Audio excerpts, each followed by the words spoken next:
26 ton કેમિકલયુક્ત વરિયાળી જપ્ત, ₹19.6 લાખનો મુદ્દા માલ સીઝ।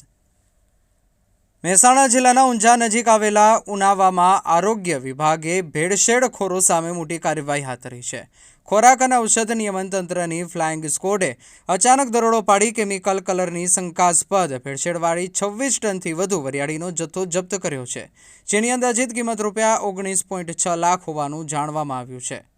આરોગ્ય વિભાગના જણાવ્યા મુજબ તપાસ દરમિયાન 2 પેઢીઓમાં દરોડા પાડવામાં આવ્યા હતા। પ્રાથમિક તપાસમાં વરિયાળીને વધુ લીલી અને આકર્ષક દેખાડવા માટે તેમાં અખાદ્ય કેમિકલ કલરનો ઉપયોગ થતો હોવાની શંકા વ્યક્ત કરવામાં આવી છે। ઉપરાંત સંબંધિત એકમો પાસે જરૂરી ફૂડ સેફ્ટી લાયસન્સ પણ ન હોવાનું અધિકારીઓએ જણાવ્યું છે। ફૂડ સેફ્ટી અધિકારીઓએ વરિયાળીના કાયદેસરના નમૂનાઓ લઈને તેને લેબોરેટરીમાં પરીક્ષણ માટે મોકલી આપ્યા છે। પરીક્ષણના અંતિમ અહેવાલને આધારે આગળની કાયદેસરની કાર્યવાહી કરવામાં આવશે।